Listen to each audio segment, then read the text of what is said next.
If you're married, do you know that owning an account jointly with your spouse in some instances may be a bad idea? Do you know what they are or why? In fact, as a chartered financial consultant in the financial industry for the last 37 plus years, I can give you many instances where even some of the most diligent, well-prepared, and wealthy people who took the time and did a lot of planning have made mistakes when it comes to the ownership of their assets. The problem is having the wrong form of ownership on your accounts and not even knowing it until it's too late is a big problem. You see, there's 4 ways that you can potentially own an asset. There's ownership by yourself, that's the first one. The second one is joint ownership. Thirdly is ownership by someone else. And fourth is ownership by something else, such as a trust or a business. To make it a little more complicated, when considering joint ownership, there's actually multiple types of joint ownership. One is joint with rights of survivorship.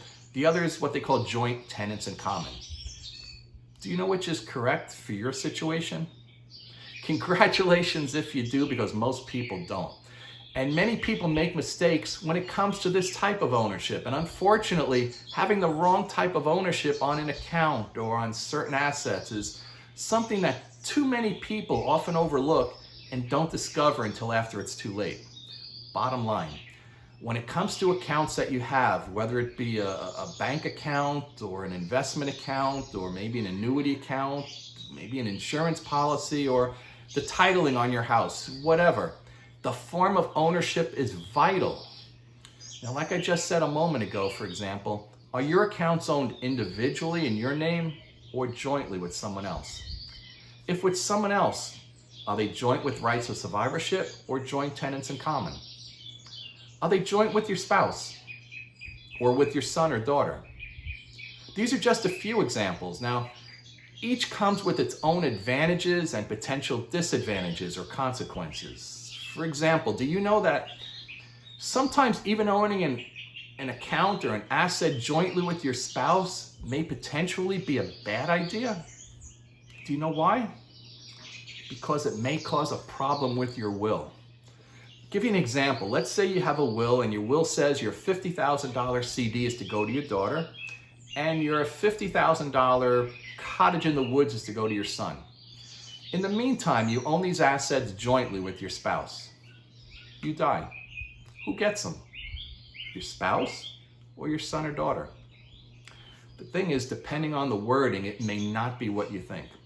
The problem is that the wrong wording is often not discovered until after it's too late, until after a death takes place.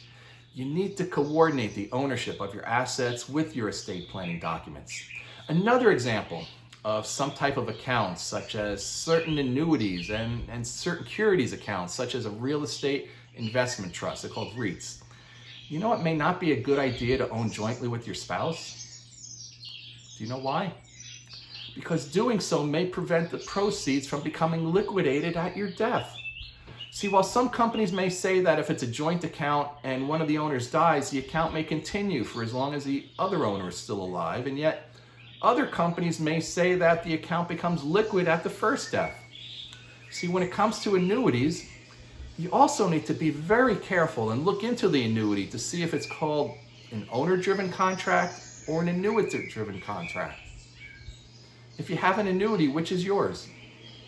Is it owner-driven or annuitant-driven? Unfortunately, most people don't know the answer.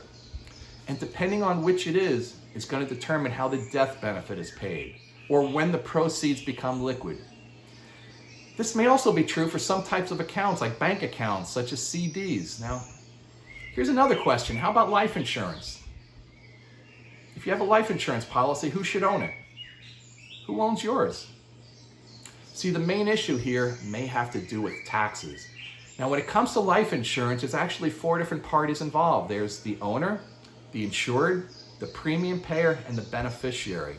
The problem is, if you own a life insurance policy, let's say it's in your own name, and your spouse is the beneficiary, as so many people have it, the problem may have to do with estate taxes.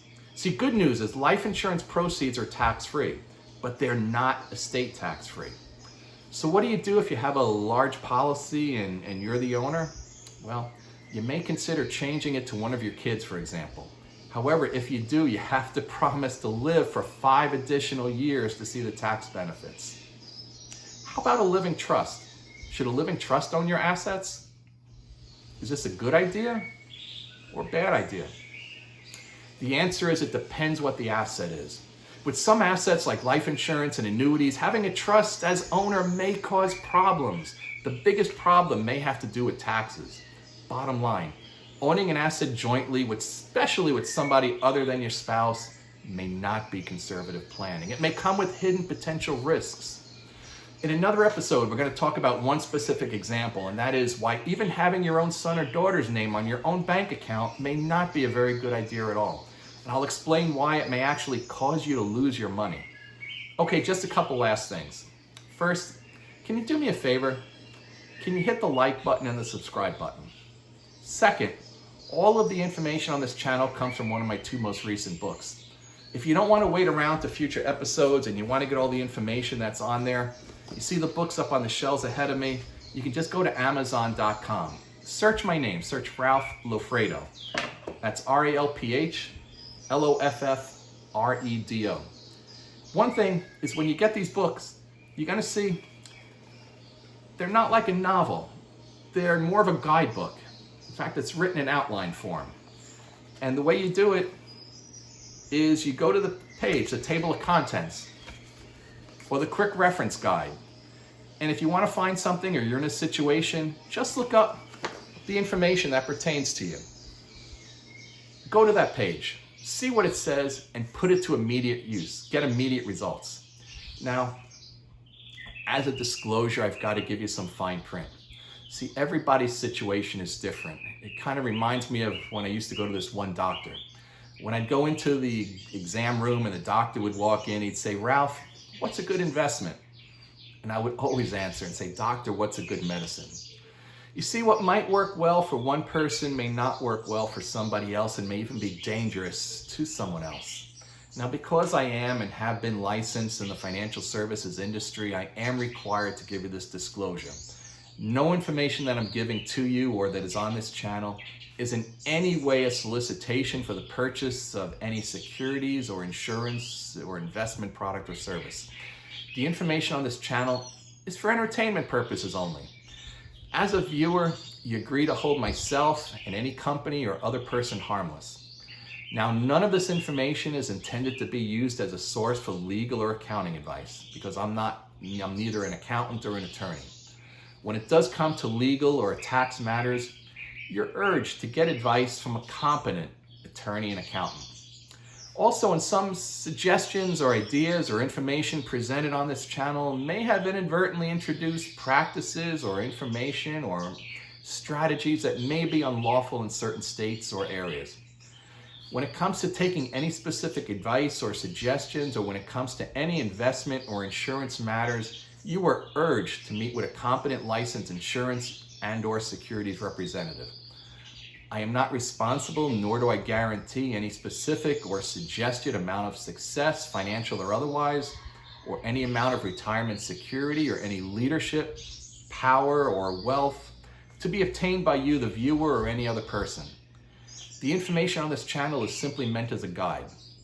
Now, going back, can you please do me that favor and hit the like and the subscribe button?